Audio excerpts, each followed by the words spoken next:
తులారాశి జాతకులు మరొక 2 రోజుల్లో పెద్ద సమస్యల వలయంలోనే చిక్కుకుపోబోతున్నారు. తృతీయ స్థానంలో చంద్రుని యొక్క ప్రభావం ఇందుకు కారణము. దీర్ఘకాలికమైన పెట్టుబడులతో తగినంత లాభం పొందుకుంటారు. మీ పిల్లల అవసరాలు మీరు చూడడం ముఖ్యం. ఒంటరిగా ఉండి ఏ తోడు లేకపోవడంతో మీ చిరునవ్వుకు అర్థం ఉండదు. ఒంటరితనాన్ని పక్కన పెట్టండి.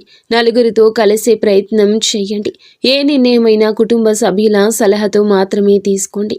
2 రోజుల్లో నిర్ణయాలు కొలిక్కి వచ్చేస్తాయి. అనవసర విషయాలు చేపడితే గనక చాలా వరకు నిరాశకు గురి చేసే సమయం ఇది. భార్యాభర్తల మధ్యలో ఇరుగు పొరుగు మూడవ వ్యక్తి పాత్ర ప్రమేయం కాబోతుంది. మౌనంగా ఉండండి. మీరు బంధాన్ని కాపాడుకునే ప్రయత్నం చేయండి. మీ ఆలోచనల మధ్యలోకి వారిని తేవద్దు. నిత్యము కూడా విష్ణు సహస్రనామ పారాయణం చేసుకోండి. అంత మంచి జరుగుతుంది. మీకు ఇంకా ఇతరత్ర ఎటువంటి సమస్యలు, సంతాన సమస్యలు, భార్యాభర్తల సమస్యలు, స్త్రీ పురుష వశీకరణం కూడా చేయగలరు మా గురువు గారు. 3 రోజుల్లో పరిష్కారం లభించును. నమ్మకంతో సంప్రదించండి.